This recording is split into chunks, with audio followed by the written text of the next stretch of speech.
Hello everyone, and welcome back to another video.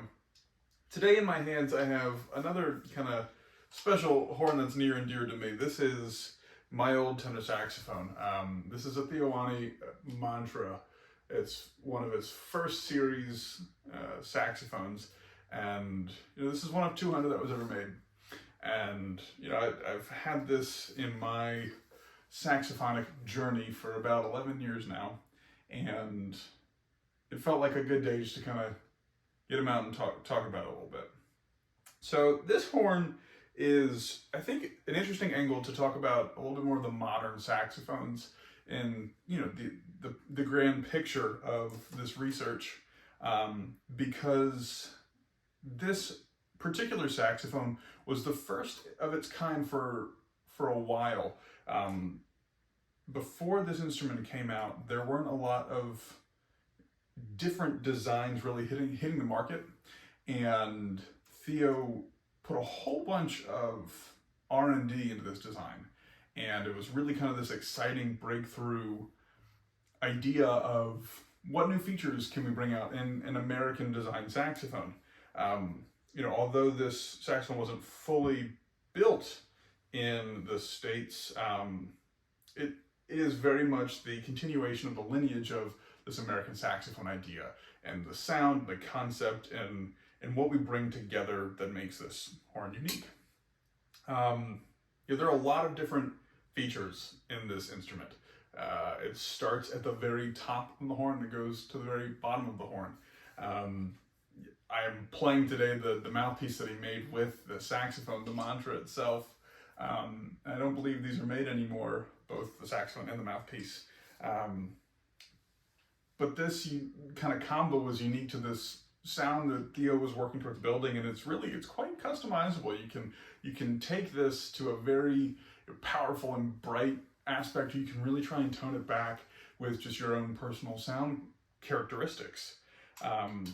But we'll talk about some of the cool features. So just with the neck itself, THEO built and designed a different octave mechanism that really doesn't have a lot of touch points kind of happening to the brace. So it's very free, and it's activated with a ball bearing inside of the kind of the lever arm, and it's light on its feet. Inside of the neck there is kind of a ribbing that's, I believe it was called shark scaled technology. THEO had a cool name for it when it first came out, but it was about changing the way that the airflow hits the metal of a body or construction in a tube.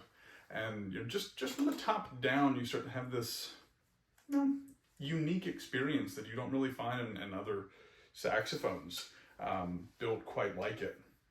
There are a lot of adjustment screws on the saxophone. I think it was advertised with almost like over 30, or just around 30, if not 30 exactly, different adjustable screws on the keys. So you can really customize a lot to this, and I think that's part of the unique piece of the puzzle to this exact saxophone, is that it takes a little while to get exactly right. And I know that in later designs in THEO saxophones, they change for different metrics around how it was constructed, but with different features like this, including actually one of my favorites, which is the body to bell brace. It's a 4-part kind of screw safety mechanism that's really a good way to support the saxophone and also protect these keys, their rods down below, while holding everything together. It's safe, it's secure. I'll play a little bit more and I'll tell you some more about the story.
I think adjustable is a good way to define the characteristics of the mantra, because you know you have kind of an ode to the old king saxophones. You have the three different parts of the neck strap hook, so it gives you a different height in the way that you hold and play, and an angle that you find at the saxophone.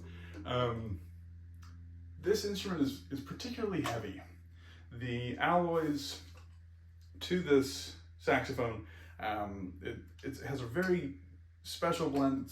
I believe it's copper and nickel primarily, and it's heavy. You know, a lot of the modern horns are heavier than older horns, but the way the weight sits, it's kind of like right at this body, and the bell brace here at the bow, and you know it sits. I know exactly where it sits in my hands. I've spent a lot of hours with this saxophone. This saxophone is kind of where I learned about that Michael Brecker quote about I might not have the best horn in the world, but I know it better than anybody else.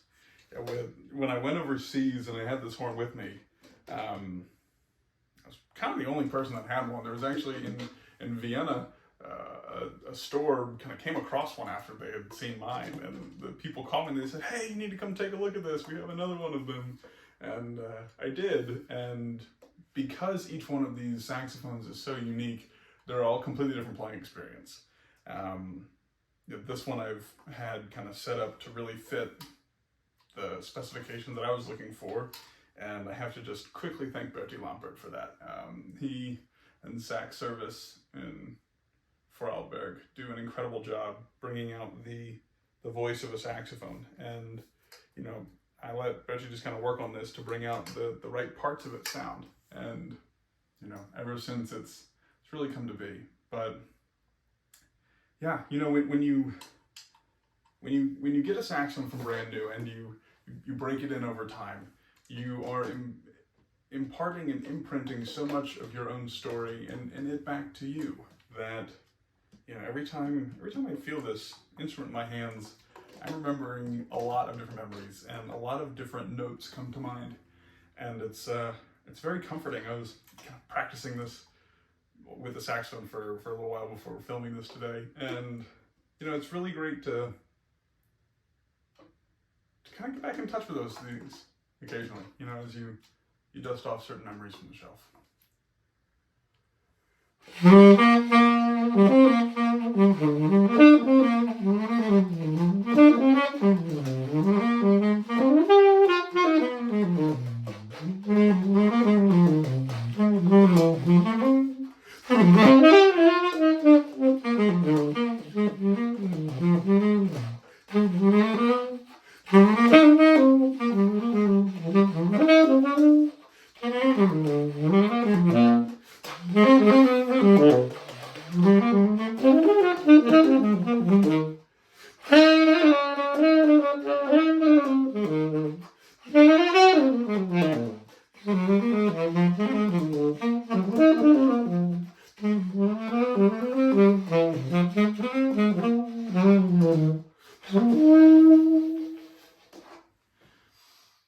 this it's really cool. It's really special, and I'm glad to be talking about it today.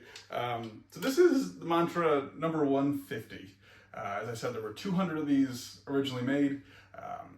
Later, there were sopranos made, and then I believe Theo worked on different models and designs, moving forward. But these original mantras really kind of tell a pinpoint in time in the early 20-teens. I believe this horn was made in 2012. Yeah, that sounds correct. Either 2011, 2012. And it's just like this fresh take on what can we call the American saxophone today. And I think it's really cool. And I think anyone who comes across one of these should definitely try it.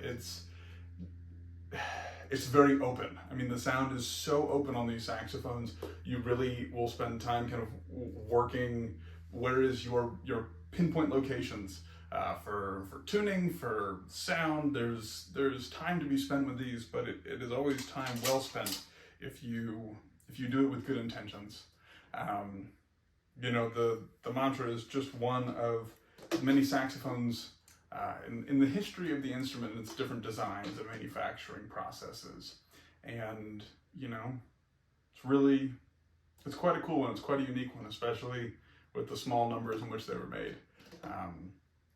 Theo, if you're watching this, thanks for making the horn and, inspiring the people that you do with the products that you make.